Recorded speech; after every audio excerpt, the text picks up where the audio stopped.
Friends, स्वागत है आपका आपके अपने चैनल सोच पर प्रहार में। मैं हूं सनी शर्मा और आज की इस वीडियो में हम बात करने वाले हैं डोमेस्टिक वायलेंस की, यानी कि उन महिलाओं की जिनके साथ कुछ क्रूरता हो रही है, कुछ बर्बरता हो रही है, तो वो इसके खिलाफ कैसे अपना केस फाइल करें। आज की इस वीडियो में मैं आपको पूरी प्रोसीजर बताने वाला हूं। साथ ही साथ मैं आपको बताऊंगा कि कौन कौन महिलाएं इसमें अपना केस दर्ज कर सकती हैं, किन किन वजहों से केस दर्ज कर सकती हैं और केस को दर्ज करने का जुरिसडिक्शन क्या है, क्या पनिशमेंट है, क्या क्या रिलीफ आपको इसमें मिल सकते हैं। यानी कि डोमेस्टिक वायलेंस एक्ट 2005 के बारे में आज आपको पूरी जानकारी बहुत ही सिंपल वर्ड्स में मैं आपको देने वाला हूं। लीगल शब्दों का, कॉम्प्लिकेटेड शब्दों का प्रयोग कम से कम करूंगा ताकि हर एक व्यक्ति को पूरी बात समझ में आ सके, उसके मन में कोई कंफ्यूजन ना रहे।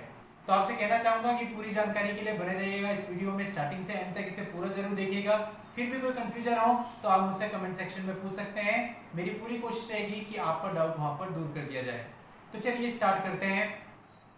दोस्तों, आगे बढ़ने से पहले हम इस चीज को समझ लेते हैं कि डोमेस्टिक वायलेंस क्या है, यानी कि घरेलू हिंसा क्या है। आम बोलचाल की लैंग्वेज में घरेलू हिंसा का मतलब मारपीट से लगाया जाता है कि यदि किसी महिला के साथ मारपीट हो रही है तो डोमेस्टिक वायलेंस हो रहा है।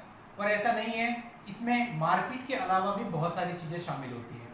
यदि किसी महिला को प्रॉपर रूप से खाना नहीं दिया जा रहा है, या फिर उसको ताने दिए जाते हैं, उसके मायके वालों को लेकर ताने दिए जाते हैं, या फिर उसके चेहरे को लेकर के ताने दिए जाते हैं, बिना उसकी मर्जी के उसके साथ सेक्सुअल एक्ट्स किए जाते हैं, तो ये सारी चीजें भी घरेलू हिंसा के अंतर्गत आती हैं। अब फ्रेंड्स, बात कर लेते हैं कि कौन कौन घरेलू हिंसा का केस दर्ज कर सकता है। तो यहाँ पे एक बहुत बड़ी कंफ्यूजन है। हम लोग समझते हैं कि जनरली जो पत्नी होती है उसी को ये अधिकार है, लेकिन ये अधिकार केवल पत्नी का ही नहीं बल्कि हर एक महिला का है। यानी कि परिवार की कोई भी महिला जिसके साथ इस प्रकार की घटनाएं कारित हो रही हैं, वो घरेलू हिंसा का शिकार है, वो घरेलू हिंसा अधिनियम के अंतर्गत अपनी शिकायत दर्ज कर सकती है। इसके बाद फ्रेंड्स, अब हम जान लेते हैं कि इसका जुरिसडिक्शन क्या होता है, मतलब कि ये शिकायत कहां पर दर्ज कराई जा सकती है। तो डोमेस्टिक वायलेंस एक्ट 2005 के अंतर्गत इसका जो जुरिसडिक्शन होता है वो 3 पार्ट्स में है। यानी कि जिस महिला के साथ अपराध कारित हुआ है, घरेलू हिंसा हुई है, वो जिस स्थान पर रह रही है वहां पर अपना केस फाइल कर सकती है। यानी कि यदि वो महिला दिल्ली में रह रही है तो दिल्ली में अपना केस फाइल कर सकती है। इसके अलावा जहां पर एक्यूज रह रहा है, यानी जिसने उनके साथ घरेलू हिंसा कारित की है, वो उसका पति हो सकता है, उसके सास ससुर हो सकते हैं, या पति का कोई और रिलेटिव हो सकता है, या कोई भी जिसने उसके साथ घरेलू हिंसा कारित की है, वो व्यक्ति जहां पर रह रहा है वहां पर भी वो महिला चाहे तो केस दर्ज करा सकती है। इसके अलावा तीसरा जुरिसडिक्शन है जहां पर कॉज ऑफ एक्शन अराइज हुआ, मतलब कि जहां उनके बीच में घरेलू हिंसा की घटना हुई। इसको एक उदाहरण से समझ लेते हैं। मान लेते हैं पति पत्नी घूमने के लिए चंडीगढ़ गए और चंडीगढ़ में उनके बीच में झगड़ा हुआ और झगड़े के दौरान पति ने अपनी पत्नी को बुरी तरह से पीटा। तो यानी कि जो घटना है मारपीट की हुई, ये चंडीगढ़ में हुई, तो चंडीगढ़ में भी पत्नी चाहे तो घरेलू हिंसा का केस दर्ज करा सकती है। आगे बढ़ने से पहले आपसे कहना चाहूंगा कि यदि आप हमारे चैनल पर नए हैं और आपने अभी तक हमारे चैनल को सब्सक्राइब नहीं किया है तो सब्सक्राइब जरूर कर लें और नोटिफिकेशन बेल पर जरूर क्लिक कर लें, ताकि जब भी ऐसी कोई वीडियो मैं लेकर के आऊं उसकी जानकारी आपको सबसे पहले मिले। अब नेक्स्ट पॉइंट आता है कि यदि किसी महिला के साथ घरेलू हिंसा का अपराध कारित हुआ है तो वो इसके संबंध में जो अपनी शिकायत है वो कहां पर दर्ज करवा सकती है। तो वो 3 जगहों पर अपनी शिकायत दर्ज करवा सकती है। सबसे पहले डोमेस्टिक वायलेंस एक्ट 2005 के अकॉर्डिंग हर एक जिले में एक प्रोटेक्शन ऑफिसर नियुक्त किया जाता है। तो महिला अपनी शिकायत को लिखित में प्रोटेक्शन ऑफिसर को दे सकती है। प्रोटेक्शन ऑफिसर उस शिकायत के बेस पर इन्वेस्टिगेशन करेगा, मामले का संज्ञान लेगा और फिर उस मामले को आगे प्रोसेस करेगा।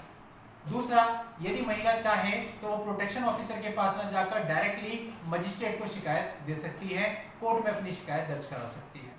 तीसरा, यदि महिला चाहती है कि वो अपनी शिकायत पुलिस स्टेशन में दर्ज करे तो डोमेस्टिक वायलेंस एक्ट में पुलिस आपकी कंप्लेंट दर्ज नहीं करेगी, वहां पर वो आपकी कंप्लेंट 498A आईपीसी में दर्ज कर सकती है। 498 आईपीसी क्या होता है, इस पर मैंने डिटेल वीडियो बनाई है और उस वीडियो का लिंक मैं नीचे डिस्क्रिप्शन में दे दूंगा, वहां जाकर आप उस वीडियो की पूरी जानकारी ले सकते हैं। यानी कि डोमेस्टिक वायलेंस एक्ट 2005 के अंतर्गत 2 जगहों पर महिला अपनी शिकायत दर्ज करा सकती है, या तो वो प्रोटेक्शन ऑफिसर के पास शिकायत दे दे, या तो वो मजिस्ट्रेट के पास कोर्ट में डायरेक्टली अपनी शिकायत दर्ज करा दे। अब शिकायत मिलने के बाद कोर्ट को 3 दिन के अंदर अंदर इस मामले का संज्ञान लेना होता है। कोर्ट प्रोटेक्शन ऑफिसर के माध्यम से एक्यूज्ड को नोटिस सर्व कराती है और इस कानून के अनुसार 60 दिन के अंतर्गत कोर्ट को इस मामले का निस्तारण करना होता है, यानी कि इस मामले को खत्म करना होता है। इसमें यह भी प्रावधान है कि यदि कोई महिला स्वयं कोर्ट में नहीं आ सकती, यानी कि यदि उसको कोई खतरा है, जान से मारने का खतरा है या किसी और प्रकार का खतरा है, तो वो वीडियो कॉन्फ्रेंसिंग से भी कोर्ट उसके बयान दर्ज कर सकती है। जैसे कि मैंने आपको बताया था कि इस अधिनियम के अंतर्गत कोर्ट को 60 दिन के अंतर्गत मामले का निस्तारण करना होता है, यानी कि मामले को खत्म करना होता है। लेकिन प्रैक्टिकली ऐसा नहीं होता है। देखा जाता है कि कोर्ट को बहुत सारे ऑर्डर इसमें पारित करने होते हैं, कई सारे ऑर्डर पर कोर्ट को सुनना होता है, आदेश करने होते हैं। तो ऐसे केस में प्रैक्टिकली इसमें कई बार 1 साल तक का समय भी लग जाता है। अब दोस्तों हम बात कर लेते हैं कि कोर्ट डोमेस्टिक वायलेंस एक्ट 2005 के अंतर्गत कौन कौन से ऑर्डर पास कर सकती है। तो सबसे पहला आता है restraining order. Court restraining order pass कर सकती है, यानी एक्यूज्ड को ऑर्डर कर सकती है कि वो उस महिला से अब नहीं मिलेगा जिसके साथ उसने घरेलू हिंसा कारित की है। इसका कारण यह है कि कोर्ट ये समझती है कि अगर ये दोबारा उस महिला से मिलता है तो वो वैसी घटना को दोबारा अंजाम दे सकता है। इसके अलावा कोर्ट इंटरिम ऑर्डर पास कर सकती है यदि कोर्ट को लगता है कि महिला के पास खाने के लिए, रहने के लिए और अपनी बेसिक सुविधाओं के लिए खर्चा नहीं है। तो इस ऑर्डर के अंतर्गत वो एक्यूज्ड पर्सन को ऑर्डर कर सकती है कि महिला को मेंटेनेंस की राशि दी जाए, और यदि कोर्ट को लगता है कुछ उसे मॉनेटरी बेनिफिट भी दिए जाने चाहिए तो उसके लिए भी वो ऑर्डर कर सकती है। इसके बाद कोर्ट रेसिडेंस का ऑर्डर पास कर सकती है। यदि कोर्ट को लगता है कि महिला के पास रहने की सुविधा नहीं है तो एक्यूज्ड पर्सन को ये कह सकती है कि जिस स्टेटस में वो स्वयं निवास कर रहा है उसी स्टेटस के बराबर जो रेसिडेंस की सुविधा है वो उस महिला को यानी अपनी पत्नी को भी अवेलेबल कराए। इसके साथ साथ यदि बच्चे हैं तो बच्चों की कस्टडी जनरली इसमें महिला को दे दी जाती है। अब जब कोर्ट ये आदेश पारित कर देता है और एक्यूज्ड पर्सन इन आदेशों की अवहेलना करता है यानी कि इन्हें नहीं मानता है, तो ऐसे केस में उसे 1 साल तक की सजा और 20,000 रुपए तक का जुर्माना हो सकता है। और यदि पूरा केस लड़ने के बाद कोर्ट ये पाती है कि डोमेस्टिक वायलेंस का केस सही था, यानी कि उस महिला के साथ घरेलू हिंसा कारित हुई थी, तो ऐसा करने वालों को 3 साल तक की सजा और जुर्माना या फिर दोनों से भी कोर्ट दंडित कर सकती है। तो फ्रेंड्स, ये थी पूरी जानकारी डोमेस्टिक वायलेंस एक्ट 2005 की। अगर आपको जानकारी पसंद आई हो तो वीडियो को लाइक कर दीजिए और आगे शेयर कर दीजिए। Thank you for watching.